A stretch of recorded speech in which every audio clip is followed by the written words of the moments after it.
Bueno, la idea en esta mañana es compartir algunos aspectos.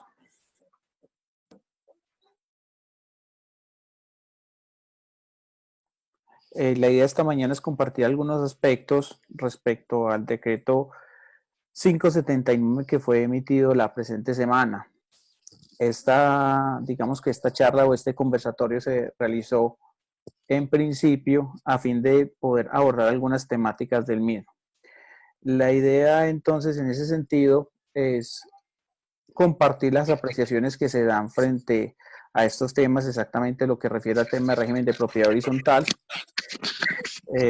para lo cual el modo entonces en el cual vamos a desarrollar la presente reunión es que vamos a iniciar de acuerdo con el examen de los 3 artículos que nos trae ese decreto específicamente frente a los temas de propiedad horizontal, y quienes deseen realizar alguna intervención directamente lo vamos a hacer dentro de la plataforma. Nos admite en el icono de participantes tener una manito en la cual se está levantando. De hecho, Clara Osorio la tiene levantada. Entonces, cuando deseemos participar frente a estos temas, por favor, hundimos clic en ese icono para efectos de otorgar la palabra.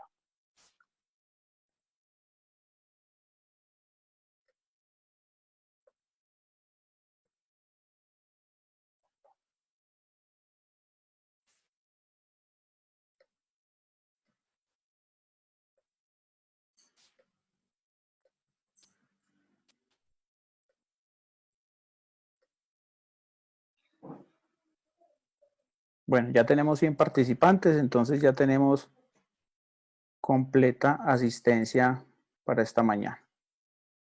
Les decía que entonces pretendemos abordar el decreto 779, el cual fue expedido la presente semana en medio de esta contingencia que fue decretada por el gobierno nacional. Con esa intención, con el examen entonces de ese decreto propiamente, el decreto aborda 2 temáticas muy importantes. Una que es el tema de arrendamiento como tal, y otra que es algunas normas específicamente frente a temas de propiedad horizontal. En la mañana del día de hoy vamos a abordar específicamente lo que tiene que ver el tema ceñido al régimen de propiedad horizontal. Lo primero que aquí hay que mencionar el decreto es el contexto en el cual se expide. Recordemos que el gobierno nacional ha estado dando una serie de decretos en procura de esta contingencia denominada contingencia económica, dentro de la cual lo que trata es facilitar en principio unos temas de índole económico para diversos sectores de la sociedad, y lo otro es salvaguardar temas de salud. Bajo este entendido, entonces se expide este decreto específicamente para un grupo poblacional muy importante y muy reconocido. De hecho, este decreto venía en borrador desde hace aproximadamente 20 días, cuáles son los temas de arrendamiento y los temas de propiedad horizontal. Pueden existir dudas frente al tema de arrendamiento, pero para los efectos de nuestra temática el día de hoy vamos a abordar únicamente el tema de propiedad horizontal. Si al final alguien de pronto tiene alguna duda específica frente al tema de arrendamiento, pues lo mencionaremos, pero la idea es detenernos no en esos temas, sino frente a temas de propiedad horizontal. De acuerdo entonces con el decreto, se expide en consideración a que, como lo plantea el mismo, el gobierno reconoce la importancia económica que tienen los temas de la propiedad horizontal en la dinámica social. Y es por eso que entonces dentro de las consideraciones del decreto se expiden se expiden realmente 3, pero 2 que me parecen muy importantes destacar, que son en relación al régimen de propiedad horizontal. La primera es la que vemos en pantalla, y es que es bajo la primera premisa de las consideraciones del decreto, se menciona que los artículos 39 y 40 de la ley 675 contienen el régimen al que deben someterse las reuniones de Asamblea General de Propietarios Horizontal en cuanto a formalidades, convocatorias, asuntos a tratar y sanciones por inasistencia. Realmente recordemos que el régimen de propiedad horizontal a partir del artículo 38 hasta el 42 nos habla de todo lo que son los temas de Asamblea General de Copropietarios, y en ninguno de esos artículos se menciona el tema de sanciones por inasistencia. Luego lo que se observaría aquí es que hay una imprecisión normativa al efecto de ilustrar algo que realmente no pone la norma. Por allá la norma, sí, en el artículo 39 trata dentro de las funciones de la Asamblea los efectos o las facultades que tiene para sancionar a la Asamblea, pero en ninguna parte dice de manera específica las sanciones por inasistencia a estas reuniones. Esto, si bien el decreto no se ocupa de forma específica a tratar, si merece un comentario muy especial, puesto que en el día a día es una constante solicitar claridades sobre si las sanciones por inasistencia de la asamblea son legales, no son legales, qué formalismo requiere, etcétera.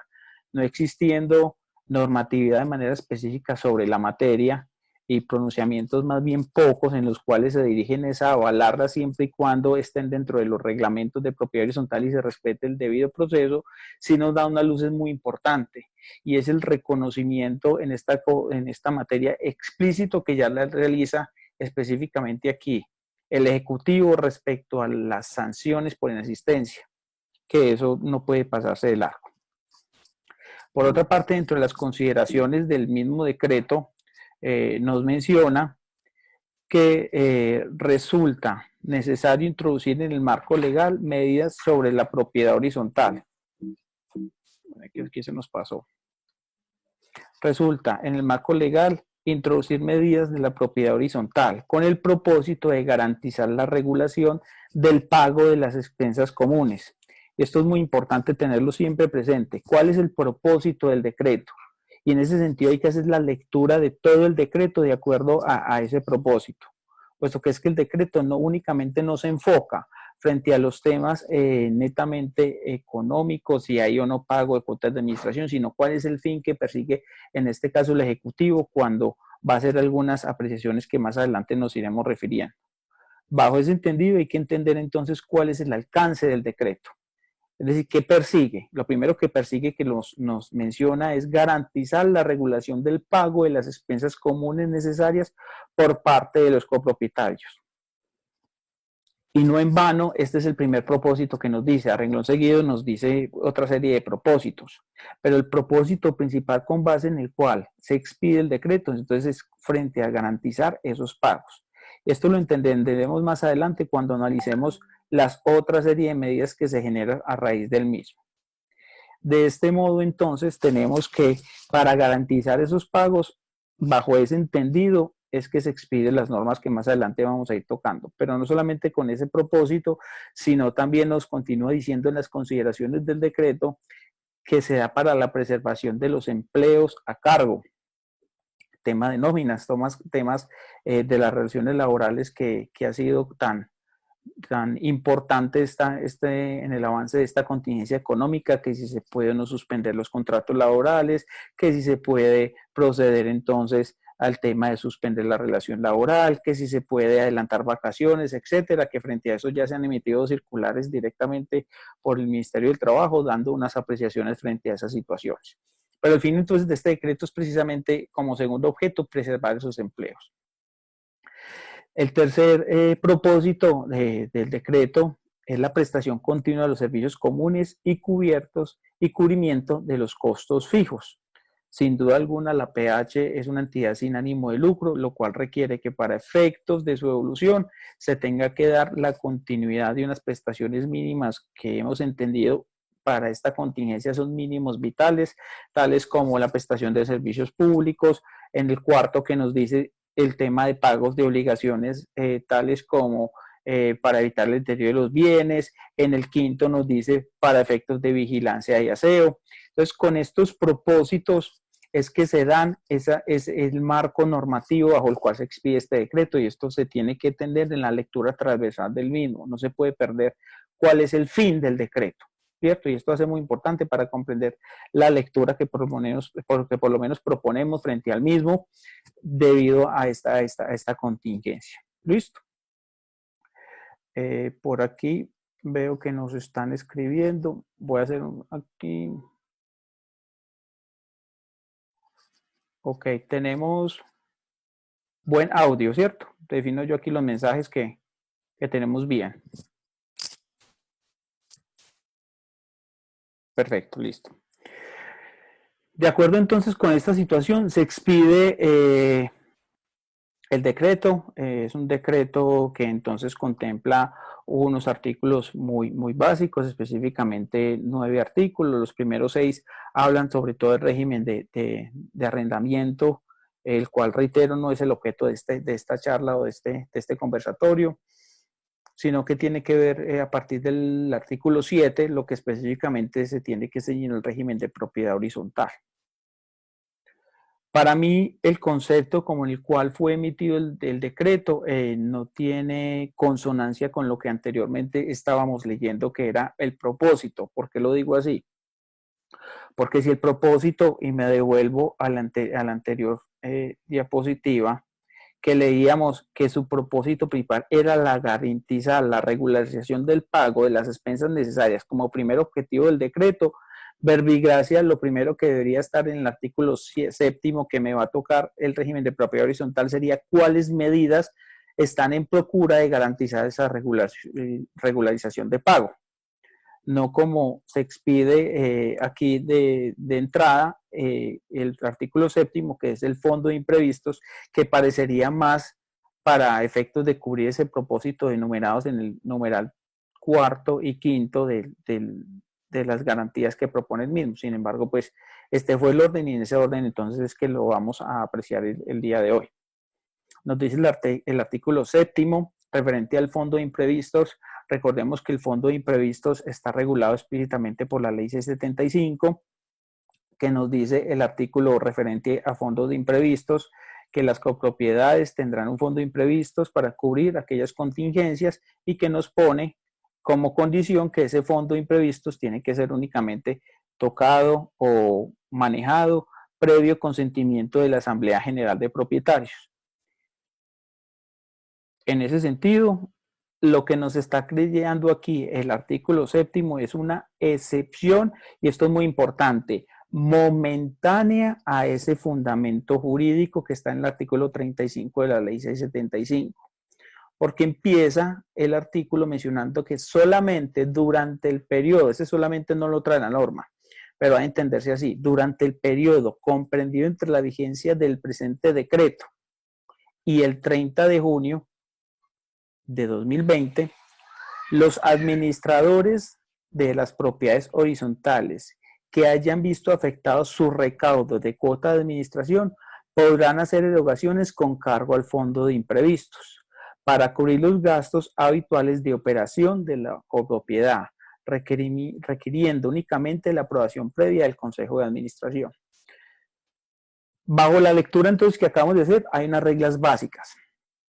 Primero, la autorización del fondo de imprevistos es momentánea, es decir, es una excepción normativa al artículo 35 de la ley 675 de carácter momentáneo, no es para siempre, ni es por tiempo indeterminado, es solamente a partir de la vigencia de este decreto, que el último artículo nos dice que es a partir de su promulgación, entendiendo que es a partir del 15 de abril hasta el 30 de junio del 2020 inicialmente, ¿cierto? Bajo esta vigencia, digamos, que tenemos de carácter inicial, para efectos de otorgar esa autorización.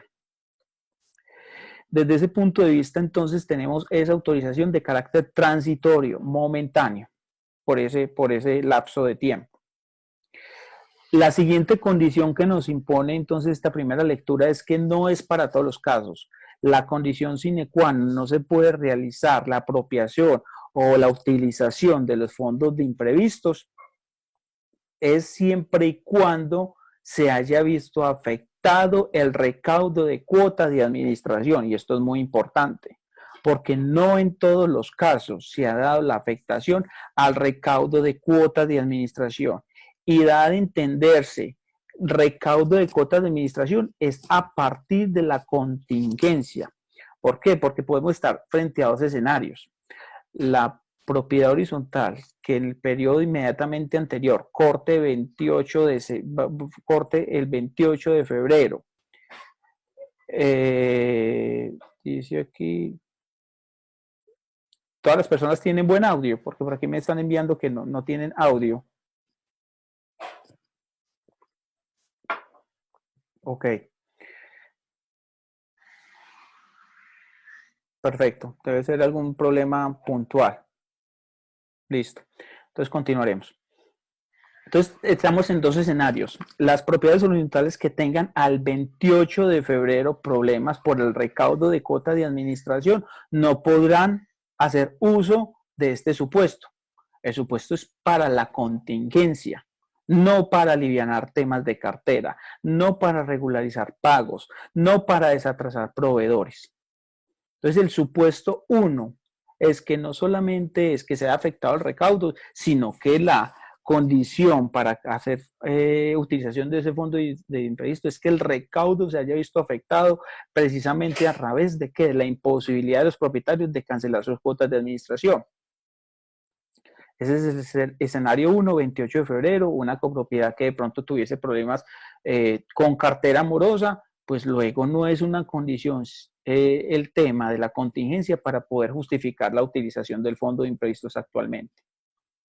El escenario número 2 sería que al cierre del 31 de marzo y producto precisamente de la contingencia que comenzó más o menos desde mediados de marzo, es que la copropiedad se ha visto con problemas económicos para efecto de sufragar sus gastos, digamos que corrientes. Bajo este segundo supuesto es que sí se podrá emplear el fondo de imprevistos, siempre y cuando, reitero, haya sido afectado el recaudo de cuotas, pero no por cualquier motivo, sino que ese recaudo de cuotas afectado sea precisamente por efectos de la contingencia. Si no, no hay condición para actuar. ¿Listo? Desde ese punto de vista, entonces tenemos esas dos condiciones. Uno, que el tema es transitorio. Dos, que sea directamente por efecto de sufragar esos gastos de recaudo de cuotas de administración y que esa tenga una relación causal directamente o causada directamente por el tema de la contingencia. Y la tercera condición que nos pone ese primer párrafo es que será a condición de requerir la autorización o aprobación del Consejo de Administración. Aquí necesariamente tendría uno que entrar a aclarar, bueno, ¿y qué pasa con los consejos de administración que no los podemos reunir? ¿Qué pasa con esas situaciones o esos consejos que fueron nombrados antes de la contingencia en una asamblea que se celebró antes, pero que no han podido comenzar a sesionar? ¿O qué pasa con esos consejos de administración que no se han podido nombrar a hoy? Son tres escenarios diferentes. Escenario, comencemos de atrás para adelante, que es mucho más fácil. El escenario número 3, ¿qué pasa con las copropiedades que al momento de la contingencia, es decir, mediados de marzo, no se pudieron realizar las reuniones porque lo tenían simplemente previstos para los últimos días del marzo o posterior a la contingencia, o que de manera previa habían decretado la suspensión de las asambleas? Los reglamentos de propiedad horizontal ponen dos condiciones para el nombramiento de consejo. Y nos dice que el consejo será nombrado, será nombrado por un periodo de 1 año y hasta que otro consejo sea válidamente nombrado. Esa es la regla general de todos los reglamentos de copropiedad. Es decir, que no solamente estamos pegados a un periodo, sino que hasta que exista el nombramiento efectivo del siguiente consejo de administración. Verbigracia, si yo no me he podido sesionar o no he podido constituir un nuevo consejo, continuará en funciones inmediatamente el anterior hasta que lo podamos constituir. Ese es el primer escenario. Segundo escenario, en el cual yo realicé la asamblea previo a los decretos de contingencia y medidas de aislamiento, pero no he podido realizar esas primeras reuniones, no se ha nombrado presidente, no se han nombrado los diferentes cargos y no se ha publicado el acta de la asamblea. Recordemos que el acta de la asamblea tiene unos efectos para efectos de ser públicas las decisiones, y en este sentido el artículo 382 del Código General del Proceso me reformó por ahí el artículo 46, que nos decía que frente a términos de impugnación del acta eran 2 meses a partir de su publicación, y ya el Código General nos dice, no señores, no es a partir de su publicación, es a partir de la realización de la asamblea. Y esto tiene un mensaje muy claro, es decir, que las decisiones de la asamblea comienzan a generar efectos pese a no tener ese requisito que es la publicidad del acto. Es decir, que pese a que ese consejo no se haya reunido la primera vez, no haya realizado los nombramientos respectivos, desde el momento en que se convalida su nombramiento, pueden empezar a sesionar. Ya abrimos entonces aquí camino al tercer escenario y es, bueno, ¿y cómo nos reunimos si en este momento es imposible? Existen diferentes medios que en ese sentido la ley C75 nos da los canales, bien sea la virtualidad, la no presencialidad, etcétera. Ya corresponde a los administradores primero evaluar las necesidades de esas reuniones, porque existen temas que pueden ser objeto de una presencialidad. Hoy en día lo que se atiende es precisamente en la medida de lo posible realizar de manera más ágil a través de WhatsApp, de estos mismos canales como Zoom o etcétera, realizar ese tipo de reuniones. Puede darse la utilización por ese medio, dependiendo, reitero, cada caso particular, puesto que habrán temáticas tan especiales que no podrán ser abordadas por esos temas. Y con la condición que nos exige la ley C75, que es dejar un registro de esas reuniones. Es decir, yo tengo que dejar consolidado quiénes votaron a favor, quiénes votaron en contra, qué fue el tema que se discutió, qué fue el análisis, por lo menos en aspectos generales de los temas discutidos. Entonces, la vía estaría directamente ligada a esa situación. Si se da una aprobación como tercer requisito para la utilización del fondo de imprevistos, habrá que guardar debidamente soportada mediante acta o cualquier medio que nos probatoriamente nos sirviese, dejar cómo fue la consigna del Consejo para esos efectos. Continúa entonces el desarrollo del artículo diciendo los recursos del fondo de imprevistos deberán destinarse prioritariamente, ojo con esta palabra, porque nos dice prioritariamente, no nos dice únicamente, prioritariamente al mantenimiento de los contratos de trabajo. Y allí reiteramos nuevamente la importancia de las consideraciones de la norma. Dentro de las consideraciones de la norma estaba precisamente garantizar el empleo, ¿cierto? De las personas que directamente prestan servicios en la propiedad horizontal. Entonces, aquí vemos cómo se van conjugando ese propósito de la norma versus lo que entra a regularizar. Destinarse prioritariamente al mantenimiento de los contratos de trabajo del personal empleado en la propiedad horizontal.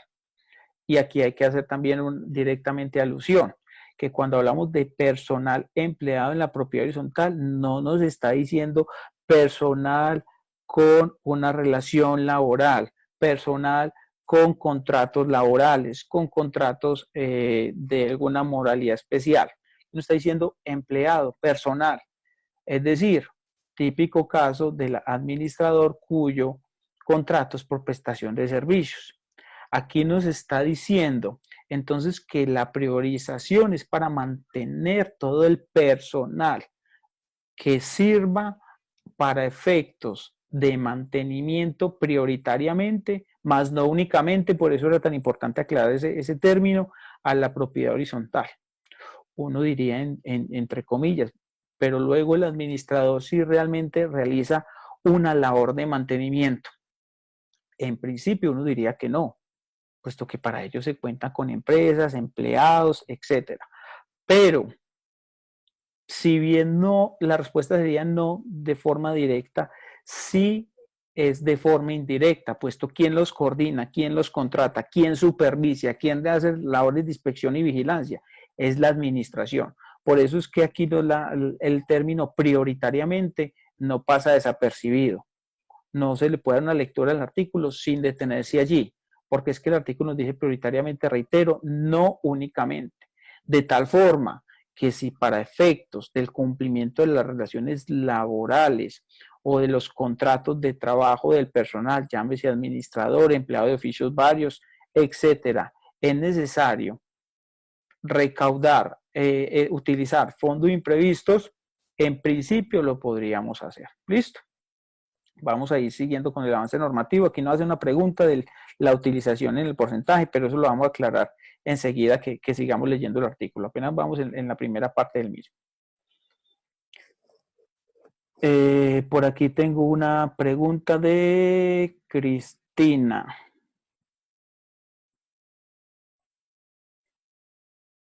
Permítame un segundito aquí.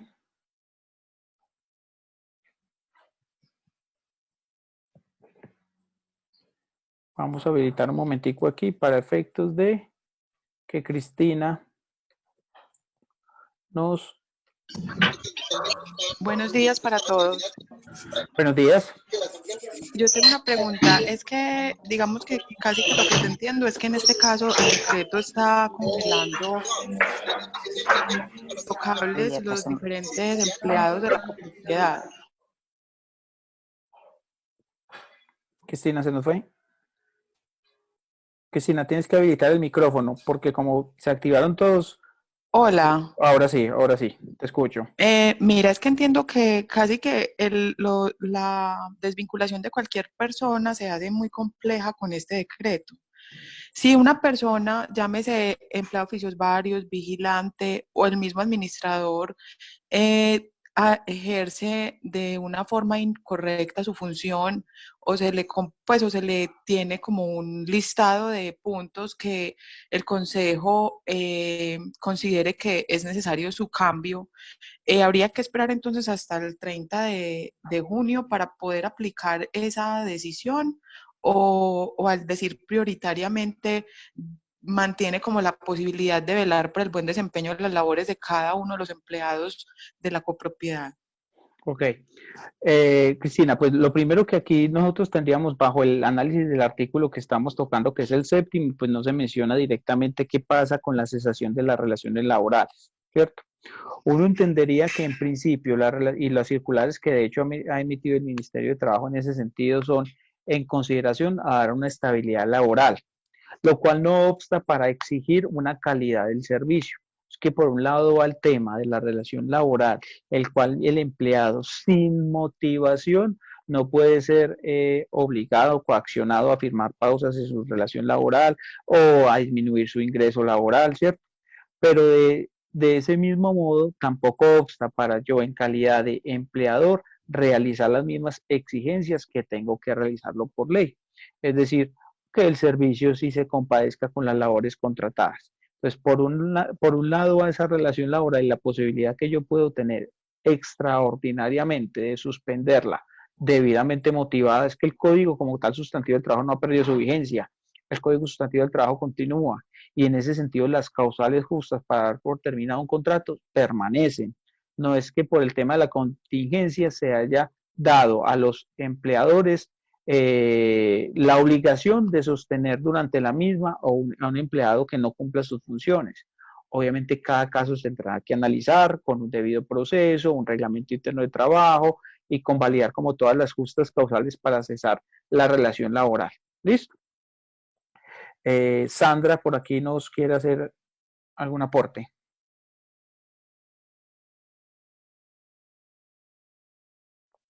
Sandra.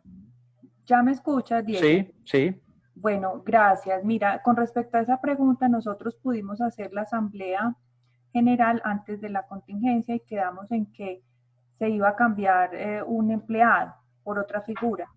Entonces, a nosotros, de acuerdo a la respuesta que le diste, pues porque el código laboral sigue vigente y todo, nosotros podríamos proceder en este espacio de tiempo. Digamos que por solidaridad se podría hacer después del 30, pero por cualquier situación se podría hacer entonces antes del 30 de junio.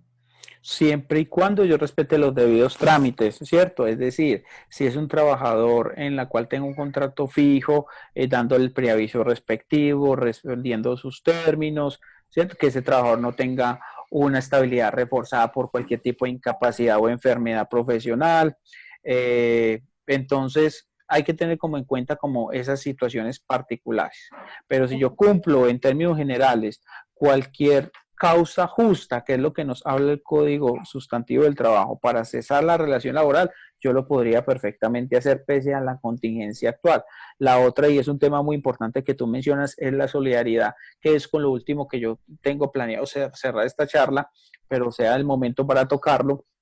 Y es porque el objetivo de todos estos decretos van enmarcados precisamente en ese artículo 95 de la Constitución que nos habla del principio de la solidaridad. ¿Y por qué entender ese principio de la solidaridad? Porque es que el principio de solidaridad se ve en dos vías, ¿cierto? Y es lo que el gobierno ha hecho tanto énfasis a raíz de toda esta contingencia. Lo vemos en el sector financiero, señores bancos, bajen tasas, presten de una manera más fácil, ¿cierto? Evocando ese principio de solidaridad. Señores empleadores, intenten conservar sus relaciones laborales, pese a que no puedan prestar un servicio, principio de solidaridad. Y ese mismo principio ahorita lo vamos a tocar cómo se refleja también en la propiedad horizontal. ¿Listo? Perfecto, mil gracias.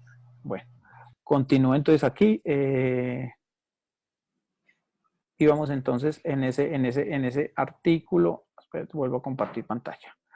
Y vamos entonces en ese artículo séptimo y la parte final que nos dicen los recursos del fondo de imprevistos deberán destinarse prioritariamente al mantenimiento de los contratos de trabajo, personal empleado en la propiedad horizontal y a la ejecución de los contratos de empresa de vigilancia, aseo, jardinería y demás unidades de explotaciones conexas, complementarias o afines.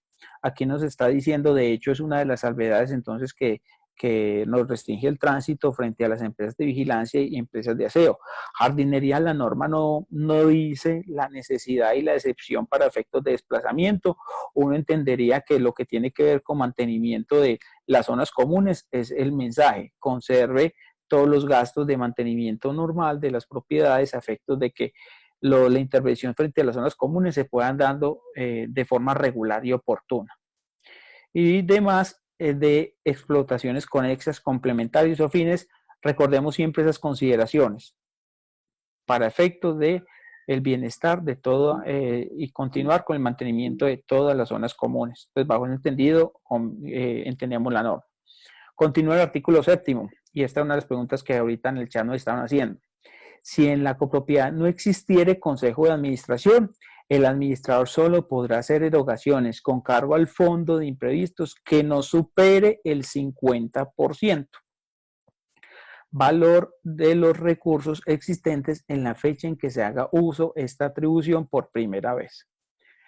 Entonces, ¿qué es importante de este apartado?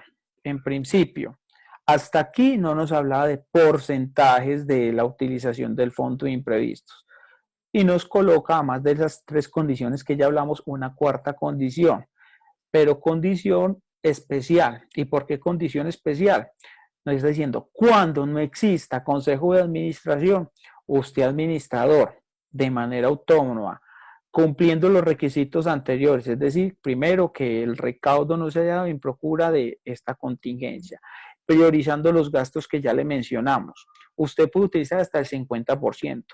Luego, como esta es la excepción frente a este tema, frente a las administraciones que no tienen consejo de administración, uno entendería del término anterior que el porcentaje en el cual se puede tocar ese fondo de imprevistos cuando exista consejo de administración y cumpliendo estas condiciones que nos habla el artículo séptimo, esto es, que se vea afectado las cuotas de administración, que se vayan a cubrir esos gastos para las operaciones de la copropiedad y aprobación del consejo, yo podría tocar hasta el 100% de ese fondo de imprevistos. ¿Sí? Aquí es una crítica que uno realiza siempre, de hecho esta semana a través pues, del canal de Asurbe, que sostuvimos una serie de reuniones frente a estos temas, hablábamos de la crítica frente al manejo de los fondos de imprevistos de las propiedades horizontales frente específicamente a raíz de la contingencia. ¿Por qué? La norma o lo ha planteado el Consejo Técnico de la Contaduría que el manejo de los fondos de imprevistos es que tienen que ser fondos a la vista. Esa es la razón de ser. La esencia del fondo es que precisamente si tenemos una contingencia podamos echar mano del mismo. Muchas copropiedades por el tema de su flujo de caja llevan estos fondos de imprevistos o primero lo tienen por allá frente a la cartera. Verbigracia. Entonces aquí, pese a que la norma nos está diciendo, pues es un fondo que no se puede utilizar. Otras copropiedades lo tienen con fiducias, con CDT. Y eso no está mal, porque de todas maneras está ganando una rentabilidad. La pregunta en su momento en contexto era, bueno, ¿y qué pasa entonces con esos intereses si está en un CDT que está 1 año, 6 meses o X periodo? Hay que recordar que el tema de los CDT es simplemente yo en el momento en que los retire voy a perder todos los intereses proyectados, pero el dinero está. El dinero está. Es decir, perdí un dinero, una expectativa de ingreso, pero en este momento es necesario. luego es justificante ante una asamblea, como nos va a decir más adelante el mismo artículo, que yo puedo utilizar esos dineros para solventar los gastos ordinarios de la propiedad. Entonces, en ese sentido, si podemos tocar ese fondo bajo las condiciones que hemos hablado, sería una eventualidad que se puede manejar entonces desde la misma norma. Continúa entonces el parágrafo primero. El administrador deberá rendir un informe en la primera Asamblea General de Propietarios que se adelante después de ejercida la atribución, con cuentas comprobadas del uso de los recursos mencionados en el presente decreto. A su vez, deberá rendir informe de los gastos efectuados al revisor fiscal de la propiedad horizontal cuando lo hubiere. Figura importantísima entonces aquí que la norma nos está diciendo el tema del revisor fiscal. Cuando lo hubiere, recordemos que no en todas las propiedades horizontales existe la figura de revisor fiscal, precisamente porque la ley no lo determina exactamente para efectos residenciales, mixtos comerciales son obligatorio cumplimiento y residenciales de manera optativa. Desde ese punto de vista nos está diciendo, ojo señor administrador, usted cúmplame estas 3 condiciones que están en la primera parte del artículo, pero fuera de eso usted tiene que rendir informe en la próxima asamblea. La lectura de ese primer parágrafo se podría dar en 2 sentidos. Uno decir, hombre, es una contingencia momentánea, luego yo puede que me gaste ya recursos para efectos de, qué sé yo, pagar la nómina de los empleados, pagar vigilancia, pagar aseo, pero una vez levantada la contingencia, pues se supone que las personas se van a poner al día, es decir, esos dineros nuevamente ingresará y yo los depositaré nuevamente al fondo de imprevistos. Sería un ejercicio, digamos que muy sano y en la medida de lo posible que se pudiese hacer, sería ideal. Pero no siempre la realidad es esa. Porque puede que por esta contingencia el administrador haya tenido que comprar más implementos de aseo, para efecto de desinfección de las áreas, contratar un servicio de una empresa especializada, puede que se haya tenido que unas medidas de mitigación que resulten aún más costosas y que por ninguna parte del presupuesto a usted se lo va a soportar esos gastos. Luego, indudablemente, resultará este fondo de imprevistos disminuido en esa proporción. Por eso es que le están diciendo, ojo administrador, usted vaya y rinda cuentas comprobadas frente al uso de esos recursos. Y rinda informe, no es que el revisor fiscal le vaya a aprobar o no esos gastos. Le están diciendo, rinda informe. Es decir, cuéntele al revisor fiscal qué fue lo que usted hizo, por qué lo hizo, justifique la situación. Recordemos que el revisor fiscal está precisamente para ser los ojos de la asamblea frente a esas actuaciones que realiza el administrador. Desde ese punto de vista, es decirle, señor revisor fiscal, usted tiene un papel muy importante también en esta contingencia para estar atento a estos temas. ¿Listo? Continuamos entonces aquí la lectura del artículo en el parágrafo segundo. Nos dicen, Cristina y Sandra tienen la manito levantada, no sé si se les quedó o es otra participación. Dale clic sobre el mismo icono que la levantaron para bajarla, por favor. Gracias, Cristina. Sandra la tiene arriba. ¿Tendrá alguna intervención? Ya le habilito aquí.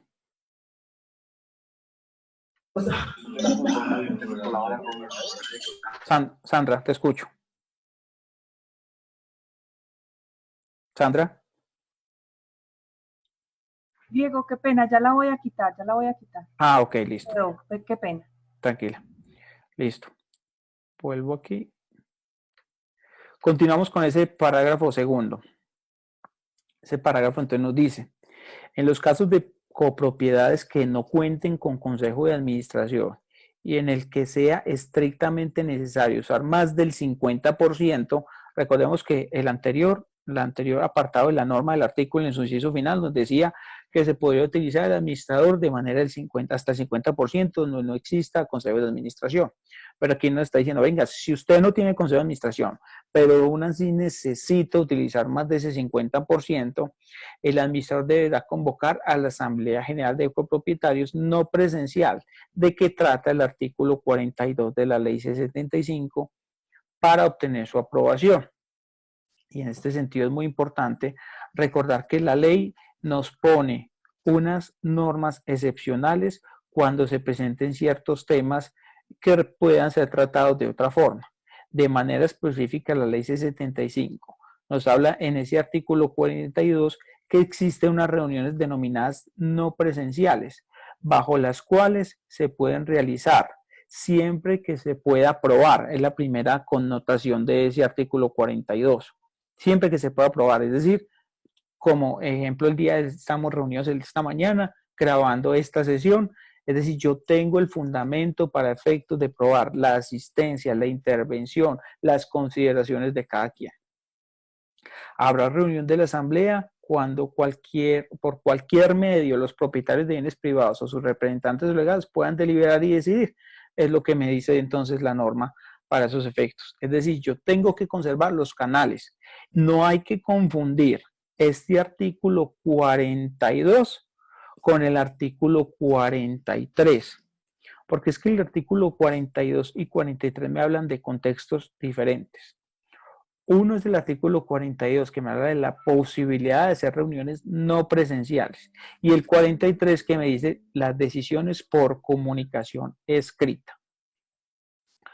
¿Por qué hay que diferenciar el 42 y el 43 de la ley C75? Porque es que la presencialidad, y tiene que ver con los temas de los quórum, la presencialidad o no presencialidad exactamente que me habla el 42, no me implica que yo tenga que tener el quórum de participación del 100%, versus el 43 que me dice que para efectos de la comunicación escrita sí tengo que tener la participación, o que es participación, no aprobación, son vocablos totalmente diferentes. Entonces, para efectos de lo que nos está planteando aquí la norma, que es realizar reuniones de carácter no presencial para justificar esa utilización de ese fondo de imprevistos cuando sea superior a ese 50%, lo que me dice la norma aquí es que yo lo puedo hacer siempre y cuando realice esa situación de la reunión de carácter no presencial que me faculta la norma. Ok, listo. Listo. De tal forma que entonces partimos de ese contexto. Siguiente apartado del artículo es el parágrafo tercero, que nos dice, en aquellas copropiedades de uso comercial o mixto, que sea necesario contratar servicios de sanidad o relacionados con el fin de mitigar el riesgo de contagio del COVID-19, podrán usar el fondo de imprevistos en los términos señalados, siempre y cuando se garantice el cubrimiento del pago de servicios mencionados en el inciso del segundo del presente artículo. Retomamos lo que ya estábamos hablando. Ya les pongo aquí pantalla. Retomamos que ya lo que estábamos hablando, que es básicamente como la noción aquí es de mitigar, pues es lógico que la norma nos diga que para efectos de esos gastos de mitigación, pues usted puede hacer la utilización de los fondos de imprevistos. Lo que pasa aquí es que la norma me da una connotación especial a las copropiedades de uso comercial y mixto, precisamente porque se entiende que en relación a esa comercialidad que puede existir en algunas de estas copropiedades, se da un tránsito de manera más constante y afluencia de público. Por tanto, las medidas de mitigación tienen que ser especiales en estas copropiedades. Nos dice entonces el parágrafo cuarto. Y este de pronto es el parágrafo que más ha generado inquietudes e interpretaciones. Durante el periodo comprendido entre la vigencia del presente decreto y el 30 de junio, entonces partimos del estudio de la norma por secciones.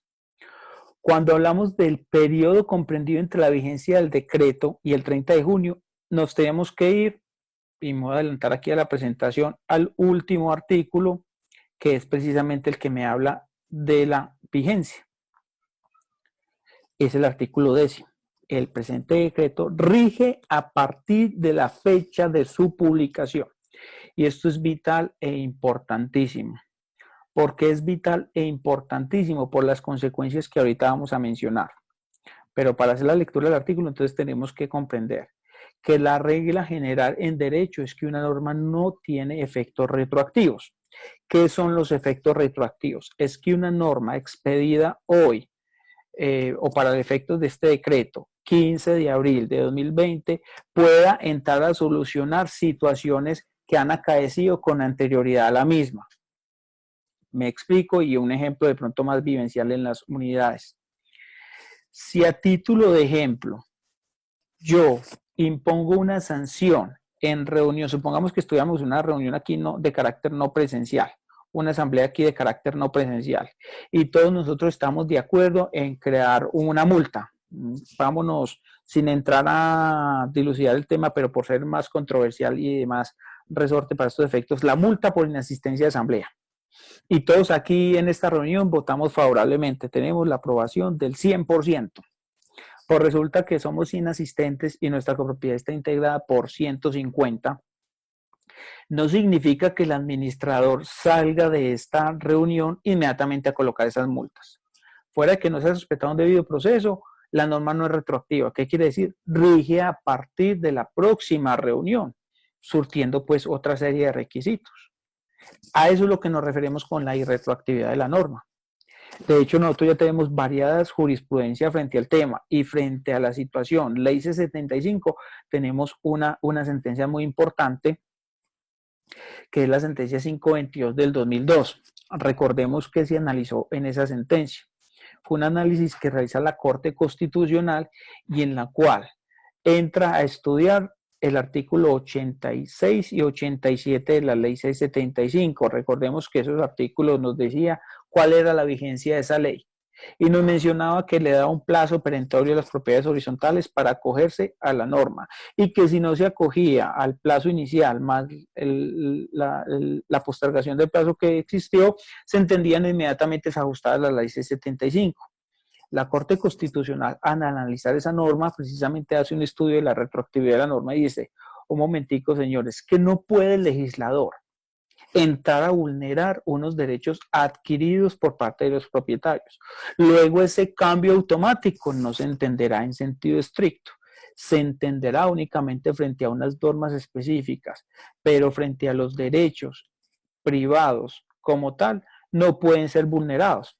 De hecho, el fundamento constitucional está en el artículo 58, en el cual se dice, se garantiza la propiedad privada y los demás derechos adquiridos con arreglo a las leyes civiles, los cuales no pueden ser desconocidos ni vulnerados por leyes posteriores.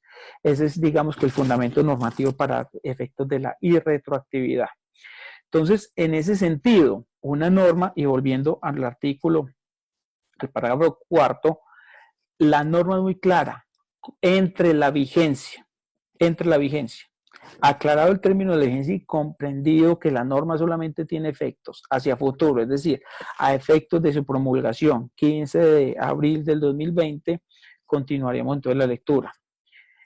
El pago de cuotas de administración de zonas comunes podrá realizarse en cualquier momento de cada mes sin intereses de mora, penalidad o sanción alguna proveniente de la ley o de acuerdos entre las partes. ¿Qué nos está entonces dando a entender el parágrafo? Que primero, hay una vigencia de un decreto que está entre el 15 de abril y el 30 de junio. Segundo, que cuando se trate de cuotas de administración, se podrá pagar en cualquier momento, sin intereses de mora. ¿Entre qué periodo? Entre 15 de abril y 30 de junio. Ahora, como hay una palabra ahí que dice de cada mes, es lo que ha resultado controversial. ¿Cómo entender de cada mes? Y por eso me reitero y por eso comencé este conversatorio hablando de cuál es la consideración para emitir la norma. Y el primer objeto, recordémoslos, para efectos de cuando se emite la norma es garantizar la regularización del pago. Luego, si en este caso no el legislador, sino el ejecutivo, quería enviar un mensaje de vamos a garantizar el pago de las cuotas de administración y lo contrastamos con este parágrafo cuarto en la lectura de que fuera durante cada mes no haría absolutamente nada. Es como expedir un decreto en el cual nos recuerden a todos que tenemos que pagar durante el respectivo mes.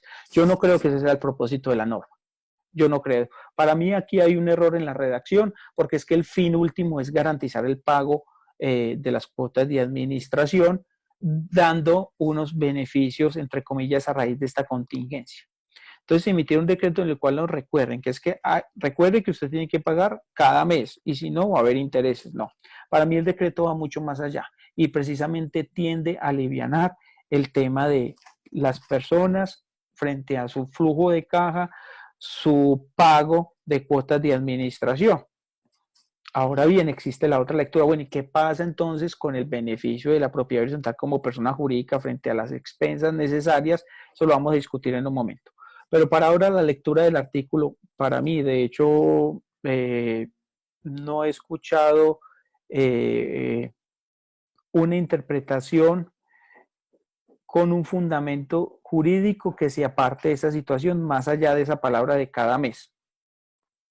En ese sentido, entonces, resulta más lógico pensar que en este caso el Ejecutivo va a ir a fin de garantizar esas cuotas, crear unos tiempos, llámese unos beneficios para el propietario, para efectos de no hacer más gravosa su situación, sino que darle un alivio, un flujo de caja constante.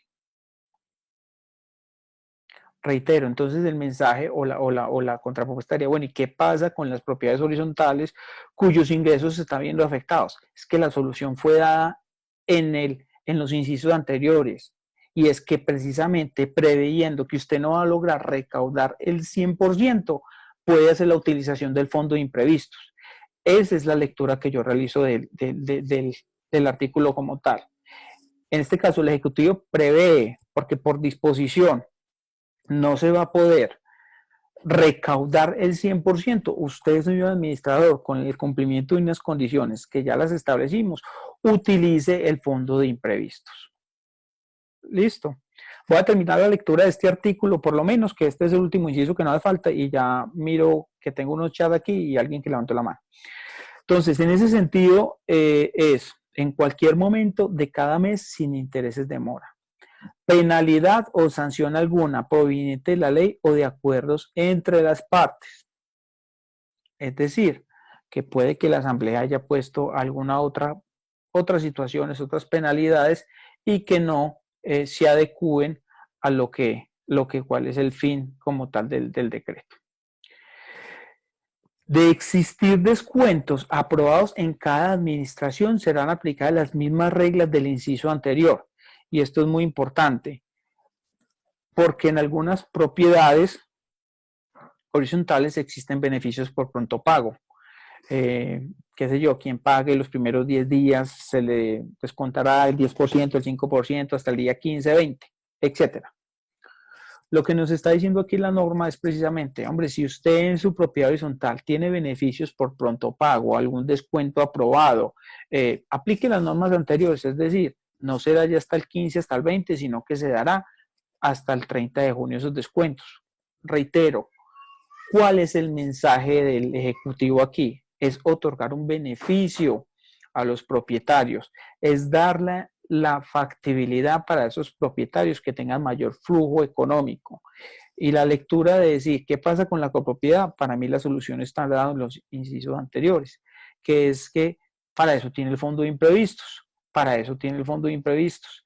Recordando que es que el fondo de imprevistos, como lo vimos anteriormente, y aquí vuelvo y hice los proyectos, no se está dando una destinación específica. Aquí nos dice que podrá destinarse prioritariamente al mantenimiento de los contratos, pero no de manera específica. Listo. Vamos a abrir aquí el canal de sonido para las preguntas que nos tienen. Permítame un segundito. Tengo aquí PC, no sé quién es PC, nos alzó la mano. Hola Diego, ¿me escuchas? Natalia García. Sí, hola Natalia. Hola Diego, ¿cómo estás? Bien, bien. Diego, para hacerte dos preguntitas. Una sobre el fondo de imprevistos, la autorización de utilizarla, si la Asamblea de marzo del 2020 aprobó previamente una destinación de ese 50% del fondo de imprevistos para una destinación específica, en este periodo de contingencia el Consejo podría cambiarle la destinación. Esa es una. Pues la destinación obviamente para lo que dice la norma. Y dos, cuando hablas de los contratos que se deben pues de pagar y suplir con este fondo imprevisto, ahí también contemplaría pago de contabilidad y revisoría. Ok. Bueno, entonces lo primero que entiendo, el primer supuesto es asamblea reunida, qué sé yo, 7 de marzo de 2020, decidió darle un cambio de destinación al fondo de imprevistos, ¿correcto? Sí, aprobó la utilización de ese fondo de imprevistos para una destinación específica para este año. Listo, Ya llámese, ese fondo, ese 50 ya está comprometido. ok, llámese, qué sé yo, techos. Listo, Sí. ese es el primer supuesto. En este caso específico, entonces uno partiría de señalar, pese a que por el cierre financiero, pese contable, no se ha dado el movimiento o la reclasificación de las cuentas, ya hay una decisión de la asamblea, ¿cierto? Ya hay una decisión de la asamblea, en medio de lo cual destinó que parte de ese fondo cambiara su denominación, es decir, ya no hace parte de ese fondo esos dineros, falta simplemente la clasificación al cierre de mes desde la contabilidad, pero ya no hace parte de esos dineros, inclusive la norma, por eso es muy importante la vigencia, es a partir del 15 de abril. Luego, si la asamblea se realizó el 7 de marzo, en el supuesto que estamos manejando, se supone que por efectos contables, ustedes tuvieron que realizar los movimientos al cierre del 31 de marzo. Es decir, al 15 de abril la situación ya tendría que estar subsanada, puesto que el movimiento del fondo de imprevisto se debe haber creado como una cuenta, como un fondo especial, etcétera. Pero lo cierto es que al 15 de abril nos da las potestades para manejar ese fondo de imprevistos. ¿Listo? Y la segunda, que era con relación a que si se entiende pagos de revisoría fiscal y contadores para efectos de ese personal. Indefectiblemente, la norma nos habla prioritariamente el mantenimiento de los contratos de trabajo del personal empleado de la copropiedad. Ellos hacen parte del personal empleado para la copropiedad, ¿cierto? De hecho, por eso soy tan enfático en cuáles son las consideraciones del decreto. La estabilidad económica, la estabilidad de los empleos, indefectiblemente la revisoría fiscal, las contabilidad y asesoría, cualquier título, pues tienen que percibir unos ingresos para solventar sus gastos propios y los de su familia, y pese a la contingencia no pueden verse en la medida de lo posible, porque habrá unos casos en los cuales realmente será imposible, pero en la medida de lo posible es precisamente evacuando o evocando ese principio de solidaridad que ahorita hablábamos, seguir con la dinámica normal de esos pagos. ¿Listo? Okay, vamos gracias. con PH Group. Creo que es Hernán. Diego, ¿cómo estás? ¿Cómo te va? Bien, ¿tú, Hernán? Bien, hombre. Diego, a ver, básicamente de lo que estabas explicando ahora con relación a los intereses de mora o digámoslo así de otra manera, congelar esos intereses. A ver, en el caso de nosotros facturamos ya antes de la entrada en vigencia de la norma, del decreto, perdón. Nosotros facturamos y por ende nosotros lo que estábamos facturando de intereses corresponde a los intereses generados en el mes de marzo. ¿Correcto?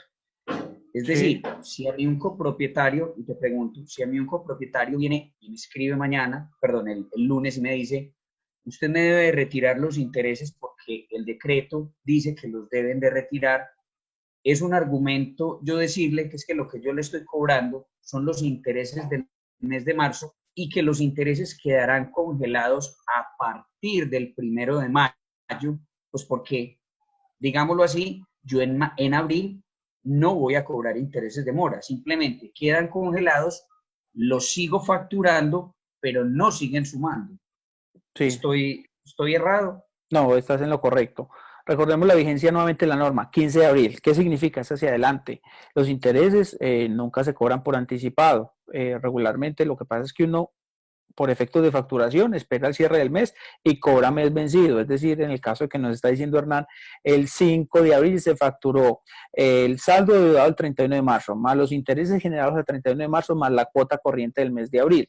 Luego un residente que a hoy venga, es que usted no me puede facturar intereses, no, es que yo ya se los facturé y el corte fue a 31 de marzo. El entendido de la norma es que si yo no pago ahorita abril, pues en mayo no me podrán cobrar intereses sobre los saldos pendientes de abril. Ejemplo, si yo tengo una cartera que viene de hace 6, 4, 5 meses, no significa que entonces yo en mayo le tengo que congelar esa cartera, no. La fracción de los intereses que yo no le voy a poder cobrar porque partimos del supuesto que estábamos al día y que es por la contingencia que no se puede seguir generando intereses sobre los temas de abril, mayo y junio, que es el periodo de vigencia que nos da el decreto. ¿Listo? Por aquí hay otra mano levantada. Lina.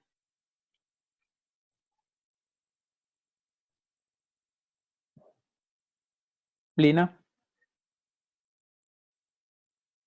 Buenos días. Buenos días. Sí, Diego, no, mi pregunta era prácticamente la misma que están haciendo de PH Group y tiene que ver pues como con el principio de causación que manejamos en la contabilidad y es precisamente con el cobro de intereses de mora. Pero entonces, haciendo un poquito más de claridad, si el beneficio es sobre los intereses que se causarían en mayo y en junio, estamos hablando que en agosto, que en agosto nuevamente estaríamos con la causación normal de los intereses, porque en julio estaríamos dando ese el beneficio de no cobrar los intereses de junio. Correcto. Ok, Correcto. era eso. Sí, a partir de exactamente de agosto, porque es el último corte de cierre, listo. A las personas que tienen inquietudes por el chat, yo las preguntas del chat las voy a dejar para el final, listo. Por aquí tengo María E. con la mano levantada.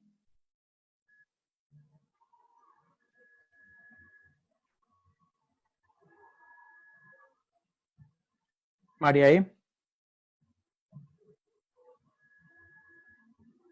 Bueno, entonces vamos a continuar. Bueno, antes aquí Sandra Patricia. Hola, buenas tardes.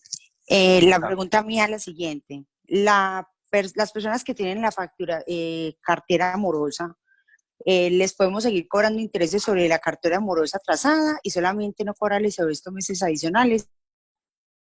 ¿O cómo sería ahí? Que de todas maneras ahí vamos a tener una duda con respecto a eso, porque mucha gente va a pegarse que no, que ahora no puede pagar, pues no tiene dinero para pagar precisamente por la contingencia. Ok. Precisamente evocando esa interpretación del ejemplo que yo ahorita planteaba, una persona no paga, vamos a poner que no paga todo este año, desde enero.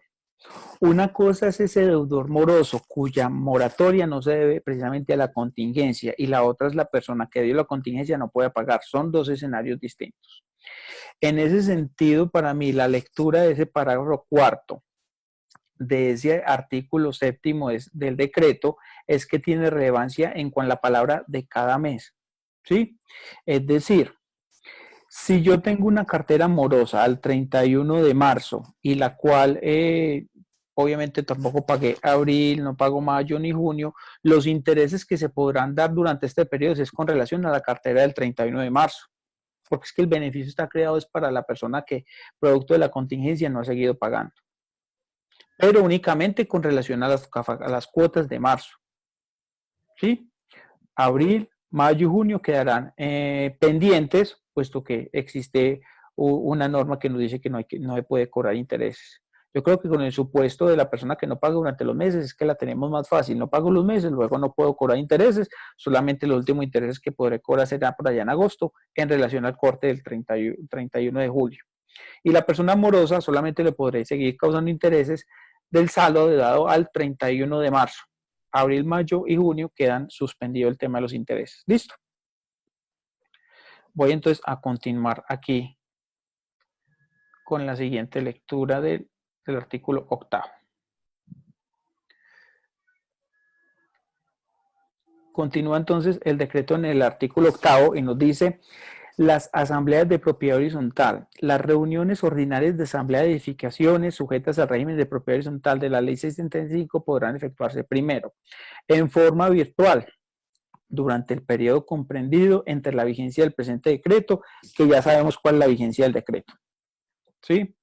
Siguiendo los requerimientos del artículo 42 de la ley 675 de 2001 y el capítulo 16 del título 1 de la parte 2 del libro 2 del decreto 1074 de 2015, decreto único reglamentario del sector comercio, industria y turismo, y además y demás normatividad vigente y reglamentaria aplicable a la materia. Si nosotros nos vamos de manera específica, yo dejo aquí de compartir pantalla.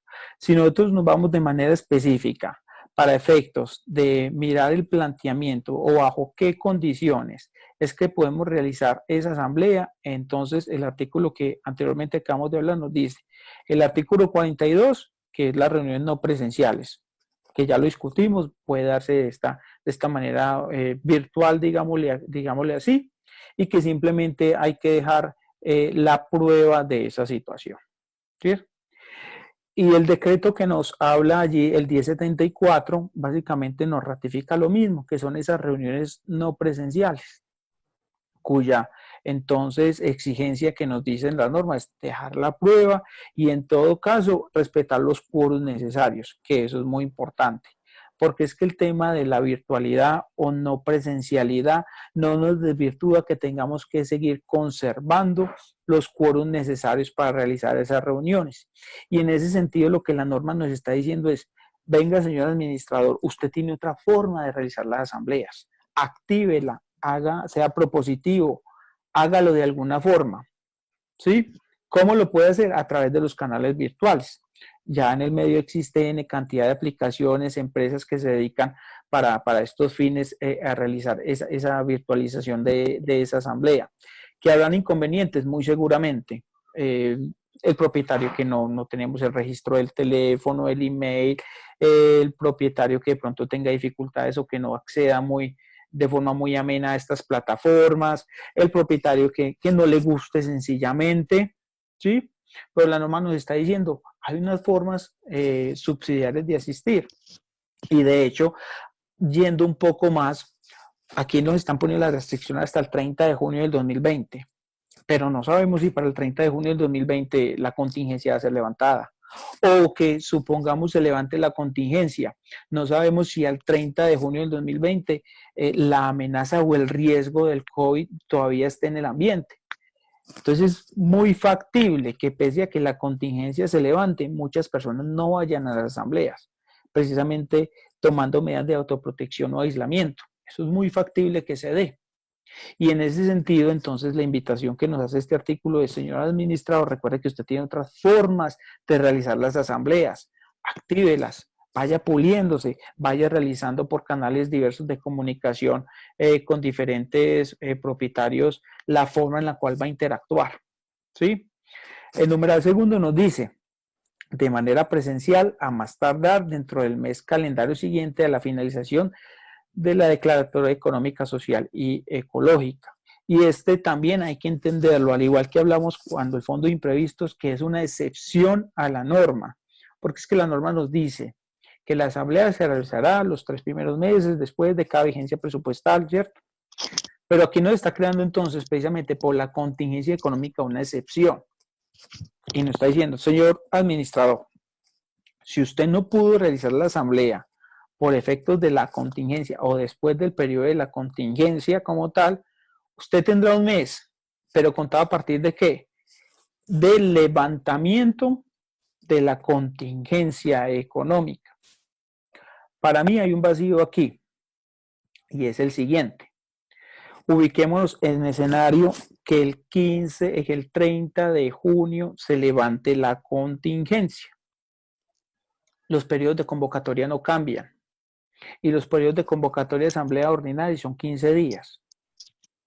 ¿Qué quiere decir? Que realmente de ese mes que nos están dando, yo voy a contar únicamente con 15 días, porque hay otros 15 días que son la convocatoria. Para mí aquí se debía insertar también una excepción para esos términos de esa convocatoria inicialmente dada, porque es que si no se nos está quedando un poco flojo allí el tema. O sea, nos están apresurando a que levantar la contingencia, yo tengo que correr a convocar al día siguiente, cuento 15 días y voy a poderla realizar.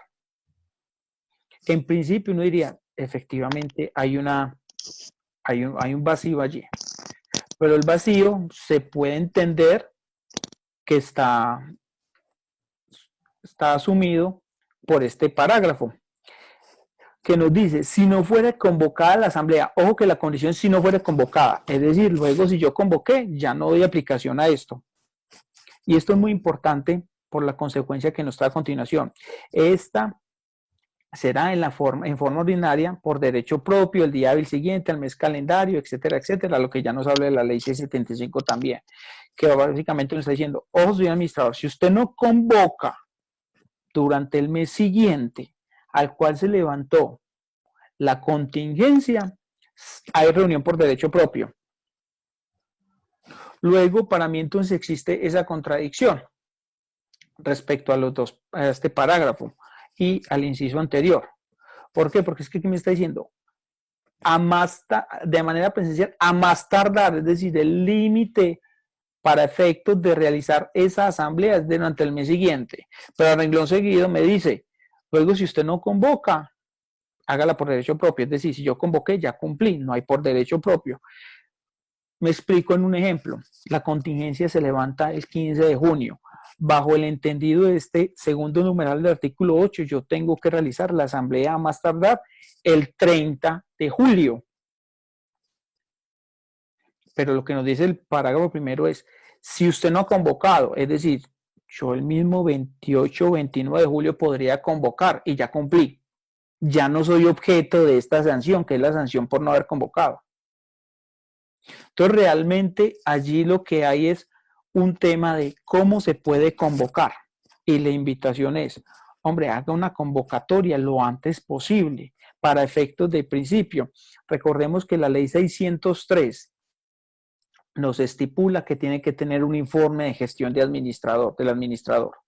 Y por allá creo que el numeral segundo o tercero de ese artículo primero nos dice que entre las funciones de administrador será entregar a la asamblea todos los cambios significativos del cierre del ejercicio hasta la realización de la asamblea. ¿Cuándo fue el cierre del ejercicio? El 31 de diciembre de 2019.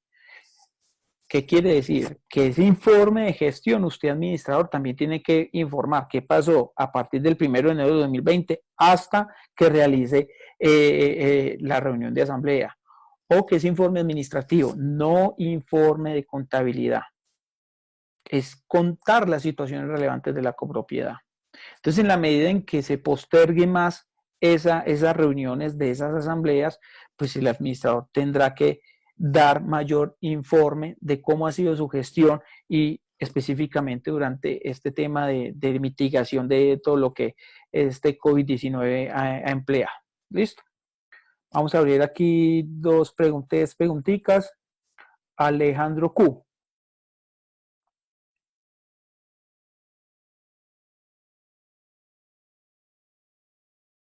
Alejandro. Diego, buenas tardes. Buenas tardes. Sí. Una pregunta, tres preguntitas que tengo que no me quedó de pronto claro. Sobre el tema de los intereses, entonces, había interpretado que era dentro del mes, porque hay unas copropiedades que tienen unas fechas de pago dentro del mes, por decir el 10, el 15, así como las que tienen descuento, pero sin importar, los intereses no se facturan, así pasen con saldos de un mes al otro. Ejemplo, lo que termine con saldo ahorita en abril, de los que no pagaron más los morosos, no se factura ningún tipo de interés en el mes de mayo. Es correcto. Eso. Tengo una inquietud y de pronto les he tocado el tema, sobre lo de las asambleas que se está hablando en este momento. Si se hace una asamblea virtual, con el segundo llamado, se inicia con el quórum de participación que haya, no hay ningún inconveniente. Sí, correcto. O sea, no, aplicamos los mismos derroteros de una asamblea general. Necesitamos un quórum inicial, si no hay quórum aplicamos segunda convocatoria. O sea, exactamente, es que lo único diferente aquí son dos situaciones específicas. Uno es que hay que dejar prueba de todo, ¿listo? A través de videos, grabaciones, no sé, ya cualquier método pues que nos pueda facilitar ese carácter probatorio. Pero aplicamos exactamente las mismas reglas. Lo único que nos cambia es que la asamblea es de carácter no presencial. ¿Listo? Correcto. Y una última pregunta, Diego, es que no sé si se ha tocado el tema, pero sí quisiera como tocarlo de una vez. De acuerdo al decreto sobre las cuotas de administración, habla que se debe facturar, es como las cuotas que se facturaron del año pasado. Es lo que entiendo. Espérame, que ya enseguida no hemos llegado hasta allá. Listo. Y enseguida vamos a hablar de ese que es el artículo 9. ¿Listo? Perfecto. Diego, muchas gracias. Ok. Hernán.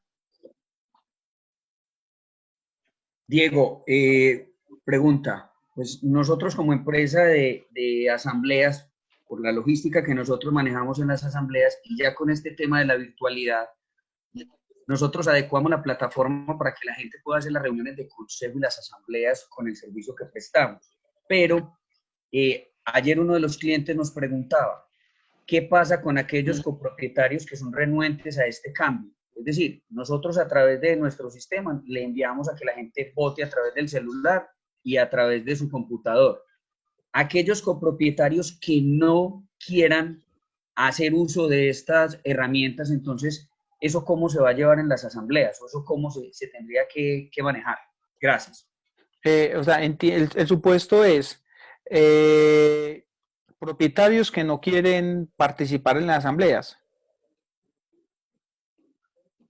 Sí, sí, es correcto. Es decir, vuelvo y te contextualizo en el tema. Nosotros montamos la asamblea a través de nuestro portal web. Sí. Todos los propietarios, es decir, se manda a la administración o a los correos electrónicos de los propietarios y los usuarios y contraseñas para que ellos entren y de esa manera queden registrados en la asamblea como asistentes. Sí. Van a haber propietarios que no van a querer entrar. Nos van a decir, no, es que yo no quiero estar en la asamblea de manera virtual. Van a ser renuentes a este cambio. ¿Esto cómo se va a manejar? ¿Esto qué implicaciones legales puede tener? Porque pues hay reglamentos de propiedad horizontal y manuales de convivencia que establecen la penalidad por la no asistencia a la asamblea. Ok, ya me quedó más claro. No, aquí hay dos panoramas muy claros que hay que tener en cuenta. Uno es en el supuesto que plantean sobre la contingencia, es decir, realizar la reunión en este momento de carácter virtual y en el cual muchos copropietarios no quieran participar. Bajo el supuesto de la virtualidad, lo vamos a ver también más adelante, que la norma me estipula que no se pueden cobrar ningún tipo de sanciones. ¿Listo? Ese es el supuesto número uno. Pero el supuesto número dos, que es la invitación, sería ir hacia allá.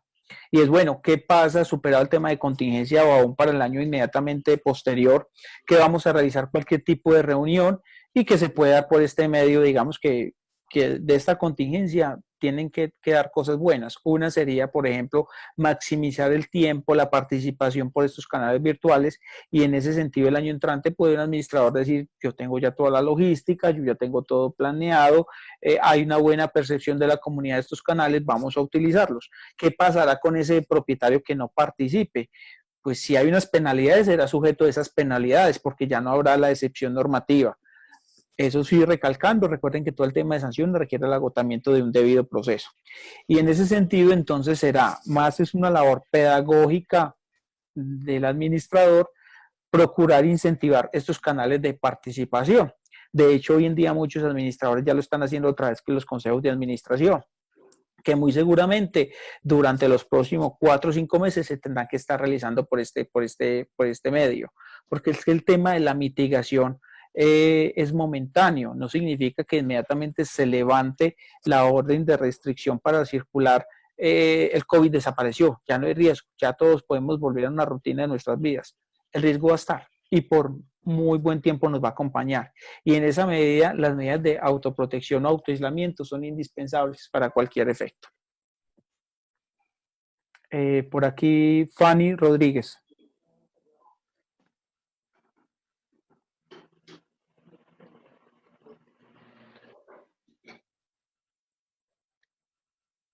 Fanny. Bueno, vamos con María E.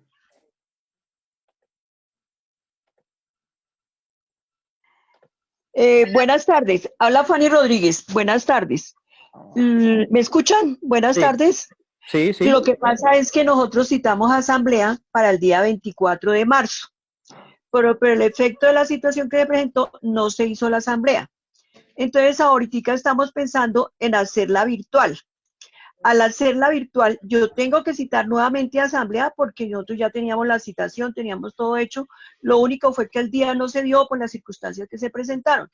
Entonces, tengo que citar nuevamente a asamblea virtual ahorita porque la pensamos hacer el 30 de abril, pero entonces estamos en la duda si hay que citar nuevamente o si tiene validez la que se citó inicialmente, que era no presencial. otro punto. Si yo hago una citación a asamblea presencial y le cambio para no presencial, ¿tengo que citar nuevamente a asamblea? Ok. Paul, los dos supuestos se responden con la misma situación y es que indudablemente hay que volver a citar. ¿Por qué hay que volver a citar?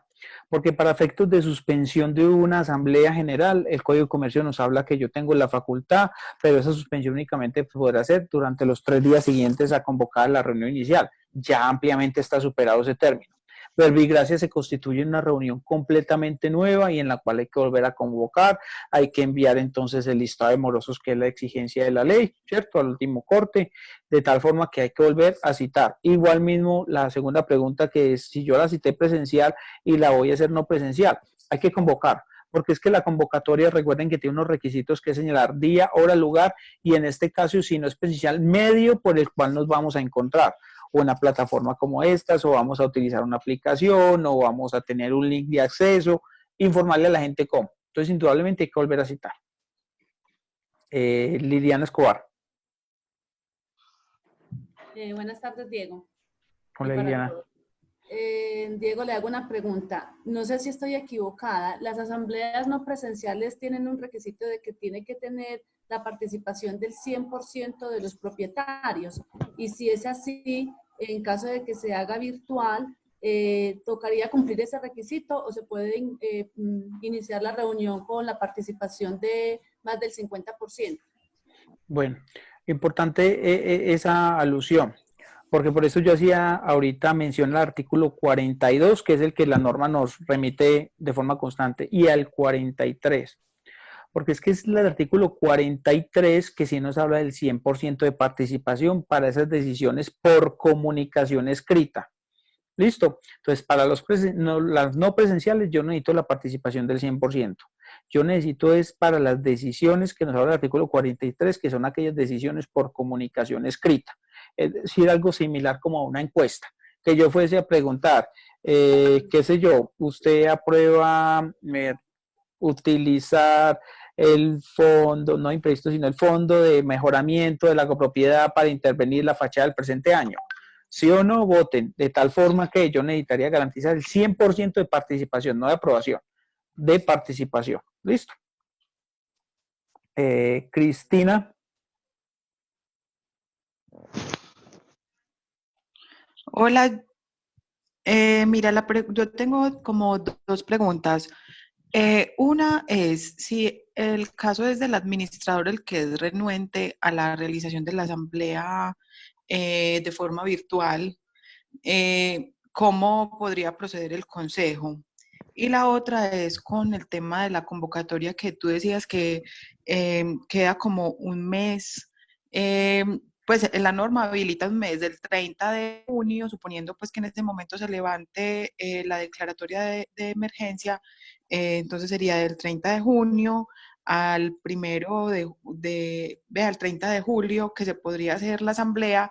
La convocatoria se puede hacer de todas formas antes del 30 de junio, pues el administrador podría mandar la documentación con alguien de oficios varios o algo pues a los apartamentos para que todo el mundo quede debidamente citado o por la vigencia del decreto todavía no se podría citar, pues o como por la incertidumbre de la medida no se podría citar la asamblea antes del 30 de junio.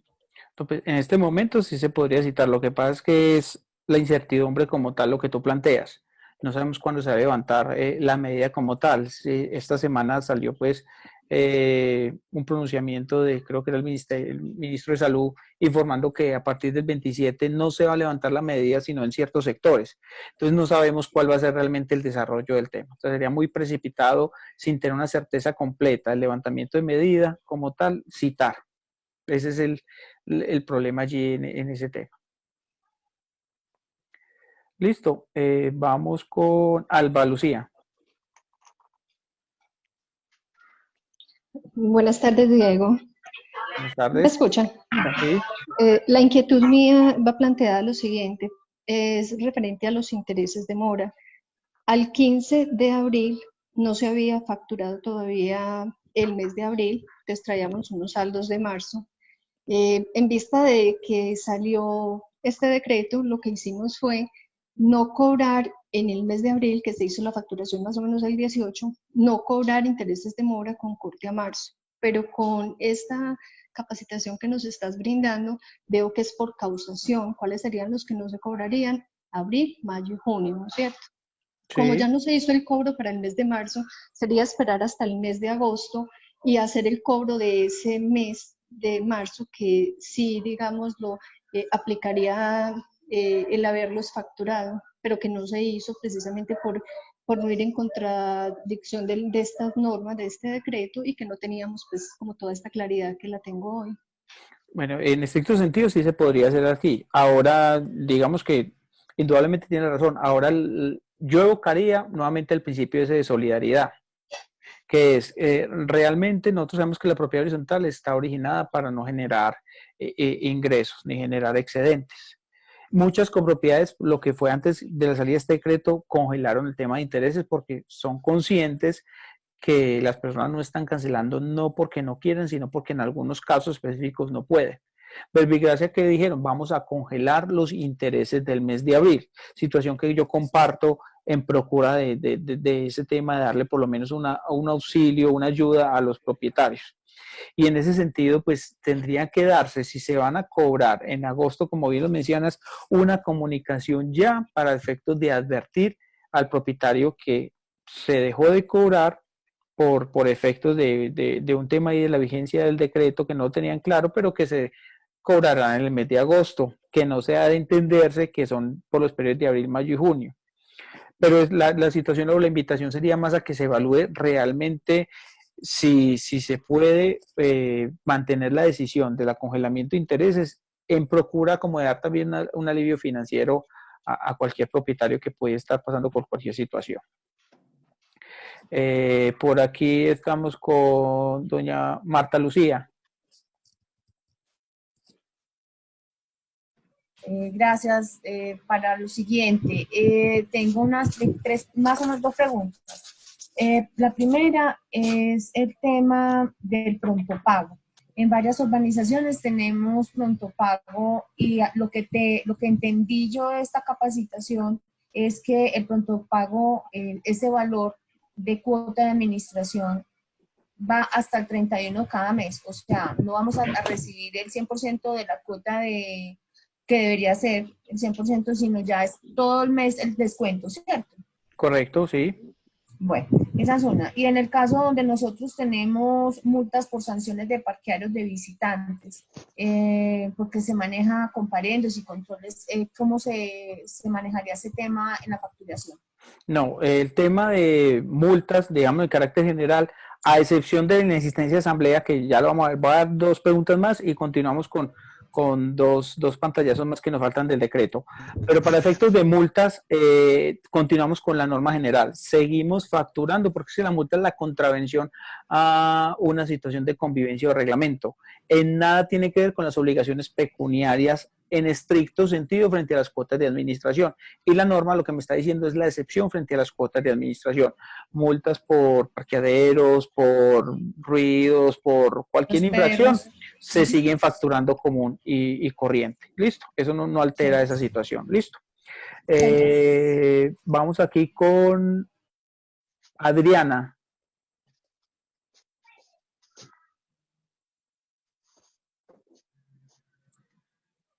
Adriana. Bueno, vamos con María E. Hola, hola. Ah, bueno, Adriana, volvió Adriana, ¿Cómo cuéntame. están? Qué pena. Bueno, yo tenía una duda con respecto a lo que estaban hablando con los intereses de mora. Realmente pues hay consejos que no han tomado la determinación de hacer un congelamiento de intereses, pues dando cumplimiento pues a que no se tiene como esa facultad como tal. Y de todas formas hay comunidades un poco complejas y un consejo de administración puede tomar una medida de estas pensando en alivianar de pronto en cierta forma el bolsillo de los residentes, pero hay personas que se oponen a esto. Si hay un decreto que digamos que apoya el hecho de que se suspendan el cobro de intereses, pero solamente lo causado de los meses, de pronto no hay inconveniente en que un consejo de administración tome la determinación de cancelar o suspender por completo el cobro de intereses durante esta contingencia? Bueno, hay que hablar aquí para aclarar dos términos muy importantes. Uno es el tema de la famosa condonación de intereses y otro es el término de congelación de intereses. ¿Listo? Aquí tenemos una norma de manera específica que me está diciendo congelamos los intereses.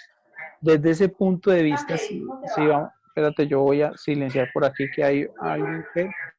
Bueno, si yo voy a hablar del tema de congelación de intereses, tenemos entonces ya la norma como tal que nos propicia esa situación. Si yo voy a hablar un tema de condonaciones sobre lo ya efectivamente causado, recordemos que yo no podría hablar de una condonación de intereses. Los consejos de administración no pueden tomar decisiones sobre ese patrimonio de la propiedad horizontal. E indudablemente, si yo estoy hablando de condonación, pues no podría en principio. ¿Por qué yo hablo en principio? Porque habrán ciertas excepciones particulares de cartera de difícil cobro, cartera que tenga un tema muy específico que ya será pues en compañía del jurídico de la copropiedad quien les dará como esa directriz. Pero en términos generales, como política general, yo no puedo dar el tema de condonación. Pero el de congelación sí lo puedo hacer. En este momento tenemos un decreto que es de carácter transitorio, abril, mayo y junio, para efectos de ¿qué? Congelar esos intereses. El Consejo de Administración, suponiendo que se postergue el tema del aislamiento preventivo y que no se expida este decreto, podría realizar un congelamiento durante el periodo. De hecho, reitero en la pregunta que nos hacía ahorita Alba, algunos consejos ya lo han hecho respecto a los saldos o las personas que no pudieron cancelar al 31 de marzo. Congelación, no condonación, que son términos muy diferentes. ¿Listo? Diego, pero mi pregunta es, o sea, lo que pasa es que el decreto habla muy claramente que no se generarán intereses sobre las cuotas de administración causadas. Correcto. Entonces mi pregunta es, ¿se puede hacer también la congelación de cobro de intereses sobre esas deudas anteriores? O sea, el Consejo de Administración tiene esa facultad de decir, no voy a cobrar ningún tipo de interés. Ok, o sea, suponga un propietario que me deba me deba un año de administración. Es Sí, como señor, lo que entiendo. exactamente. Sí, el consejo podría darse congelar esos intereses. ¿Listo? Ok, muchas gracias. Bueno, María E., ahora sí. Buenos días, don Diego. Buenos días. Le hago una pregunta. Si se realizó la asamblea el 3 de marzo. Bájale, porfa, el computador que tiene mucho retorno. Ya le bajamos. Si se hizo la asamblea el 3 de marzo y se van a cobrar las multas por inasistencia porque ya estaba previsto desde asambleas anteriores, ¿esa multa la puedo cobrar o no la puedo cobrar? Porque la asamblea se hizo este 3 de marzo. Ok, listo. Entonces, eso me da pie para que continuemos con la presentación. Yo sé que hay más manitos levantadas, pero voy a continuar porque ya vamos agotando como el temario y para poder resolver esa pregunta. ¿Listo? De tal forma que entonces volvemos aquí a este último párrafo que estábamos estudiando y nos iríamos para el siguiente, que es el artículo 8º, que fue el primero que empezamos a hablar sobre las asambleas no presenciales. Que me devolví. Parágrafo primero, listo. Parágrafo segundo, los administradores, consejos de administración y las asambleas de las edificaciones sujetas al régimen de propiedad horizontal se abstendrán de imponer las sanciones, que es lo que nos están preguntando, establecidas en el reglamento de propiedad horizontal. Y aquí vuelve, es una pregunta reiterativa, ¿se puede o no sancionar por inasistencia a la asamblea? Yo he sido del concepto de que sí se puede, siempre y cuando evoquemos lo que nos dice que es el debido proceso y en consonancia por ahí con el artículo 60 y 61 de la ley 75, que las sanciones se establezcan en el reglamento. De hecho, aquí no lo ratifica.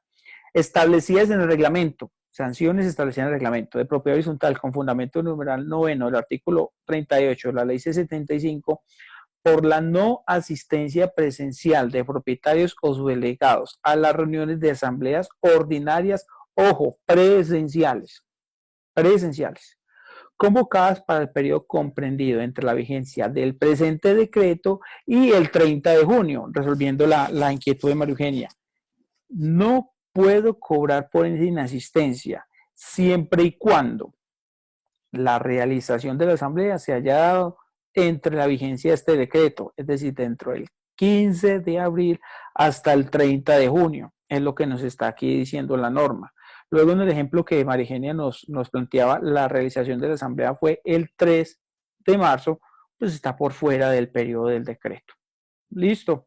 Ni siquiera podría uno hablarse allí que existiese fuerza mayor caso fortuito por las medidas de autoaislamiento o de aislamiento preventivo, porque para el 3 de marzo no tendríamos la vigencia de las medidas de aislamiento. Último artículo, para entonces ya resolver las demás inquietudes, nos dice en relación al artículo 9, reajuste de la cuota de administración de zonas comunes. Se aplaza, y esto es muy importante, se aplaza. ¿Por qué hago énfasis en esto? Porque es que la norma nos está diciendo es un aplazamiento, no una suspensión, que son figuras totalmente diferentes. Aquí cuando estamos en aplazamiento es aplazar, es algo que no ha entrado en vigencia. Suspender es algo que ya entró en vigencia, ya se realizó. Se aplaza. El reajuste anual de cuotas de administración de zonas comunes durante el periodo comprendido entre la vigencia de este decreto y el 30 de junio. Concluido el aplazamiento establecido en el inciso anterior, las mensualidades se pagarán con reajuste anual correspondiente. Cuando hablamos de ese aplazamiento, solamente entonces, aquí tenemos diversos escenarios. Escenario 1, propiedad horizontal que para efectos de la consolidación de sus presupuestos por decisión de la Asamblea del periodo inmediatamente anterior, decidió que a partir del 1 de enero iba a incrementar el IPC o el salario mínimo. Ese es el escenario 1. Luego ya se realizó ese incremento. ¿Listo? En ese primer escenario podríamos crear dos subescenarios. Subescenario número o variante número 1, que la Asamblea ya se realizó y aprobó o ratificó ese incremento. Continúan las cosas común y corriente. No tiene ningún impacto este decreto. ¿Por qué? Porque es que el decreto nos está diciendo se aplaza. ¿Frente a qué? Frente a unas decisiones o frente a unos incrementos que no han sido aplicados al 15 de abril. Escenario número 2. No se ha realizado la asamblea. Y el 1 de enero yo aumenté la cuota de administración en el salario mínimo. De tal forma que el decreto tampoco me va a venir a impactar. Porque es que el aplazamiento del reajuste anual está únicamente para el tema de la administración, que no se ha hecho el 15 de abril. Luego yo al 15 de abril yo ya tenía ese reajuste, lo hice desde el 1 de enero. ¿Listo? El siguiente escenario es, yo realicé la asamblea en el mes de marzo antes de la contingencia. Por asamblea se decidió realizar un incremento del 7%, cuyo incremento se iba a hacer a partir del 1 de abril de manera retroactiva. Bajo ese supuesto, y ya teníamos que partir entonces también de dos variantes. Variante 1, 15 de abril yo ya emití la factura con esas decisiones de la asamblea. De tal forma que tampoco me viene a impactar esa situación, porque fue antes de la norma. Recuerden la retroactividad de la norma, que fue de los primeros puntos que hablamos. Escenario número 2, 15 de abril yo no he facturado, bien sea porque por efectos logísticos me ha quedado muy difícil, porque el incremento aprobado en la asamblea fue a partir de mayo, porque la administración aquí habitualmente se factura los últimos días del mes, por cualquier situación. Allí y solo allí se aplicará este decreto, en el sentido de que ya no se puede hacer ningún incremento a partir de la vigencia del decreto, es decir, a partir del 15 de abril, y tendrán una suspensión hasta el 30 de junio. ¿Qué consecuencias me genera eso? Que inmediatamente en la facturación del mes de julio se tendrán que cobrar esos retroactivos de forma automática. O por consejo de administración se podrá dar una planeación de cómo se van a pagar esos retroactivos de una forma, digamos que concertada con la comunidad.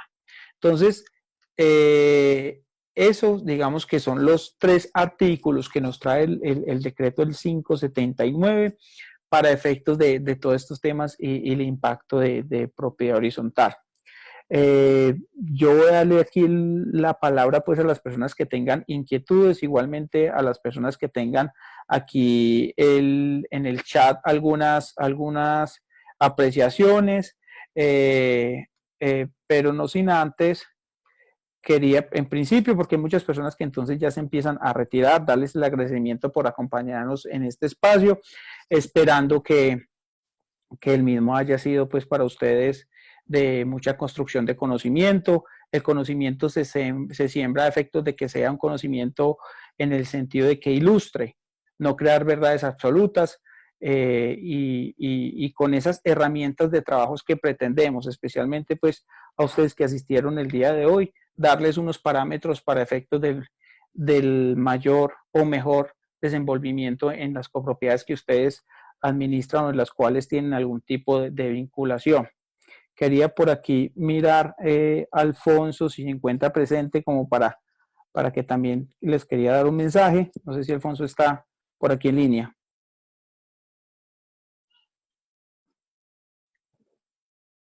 Alfonso. Sí. Hola. Muy buenas tardes ya. Bueno, Diego, muchas gracias por tus aportes, muchas gracias a todos los asistentes. Entre otras cosas, el cupo se llenó casi que inmediatamente y nos ha contactado una cantidad de personas pues, que no pudieron vincularse. Aprovecho también para, Diego, de pronto informarme para lo de las memorias, si se van a entregar o qué, cómo va a ser el procedimiento. Bueno, y pues aquí el ejercicio sigue siendo muy simple.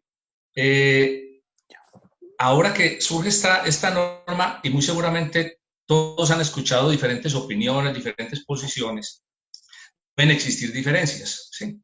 Dentro de esas diferencias, como muy bien lo decía Diego, pues verdades absolutas como tal, ni intentamos darlas y creo que pueden ser un poco complejas.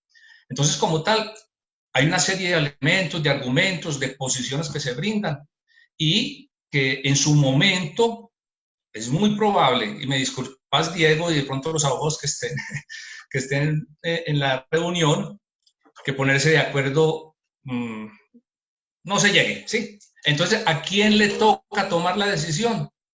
Al consejo y a la administración tomar una de las dos decisiones. De ahí la importancia de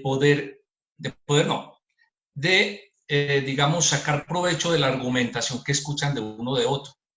Y llega la parte más crucial, que es incluso uno de los elementos que los administradores de propiedad horizontal deben destacarse, es por su criterio para asumir posiciones. Finalmente será un juez en el evento que pase algo que creo que de todas maneras las medidas se están discutiendo mucho a nivel de lo jurídico, pero creo que sea uno u otro, más allá de generar una cierta situación social o de inconformidad o de conformidad, creo que no ascienda tanto eso pues como a demandas y cosas de ese tipo. O sea, es muy poco probable. Entonces, en ese sentido, es simplemente decirle, mire, aquí hay una posición. Yo tengo alguna posición en algunas cositas que hemos discutido con Diego, pero después de pronto se comentará. Pero en ese sentido, aprovechen todo esto, aprovechen. Mire, yo les aseguro que todavía van a encontrar conferencias la semana entrante, charlas y todas estas cosas. Entonces, enriquezcanse y asuman su criterio también, que al fin de cuentas es lo que les va a tocar hacer. Porque estoy casi seguro que los abogados y las posiciones no se van a poner de acuerdo en el 100% de esto. No sé si estoy hablando cosas que no son, Diego, pero nadie más que ustedes mismos lo viven. Bueno, y de todas maneras agradecerles y estar pendientes que muy pronto vamos a anunciar una serie de conversatorios y una serie pues, de beneficios adicionales que les estamos presentando como forma de solidaridad en estos momentos y de acompañamiento, que aquí lo que tenemos que pensar es que nadie solo hace cualquier cosa, aquí nos tenemos que sumar, tenemos que unir, y dentro de eso pueden contar con Asurbe, con todos los profesionales que nos apoyan en todos estos procesos. Así que quedamos a su disposición. Y como nadie está invitando a almorzar, de mi parte, feliz tarde.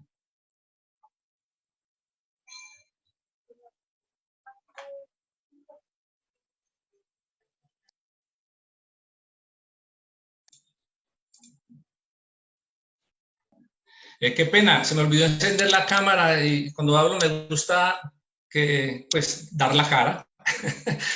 Así es que simplemente vuelvo a retomar y me disculpan para decirles chao y que yo dentro de poquito voy a almorzar. Si ustedes no almuerzan, pues no sé esa costumbre desde cuándo la cogieron. Feliz tarde.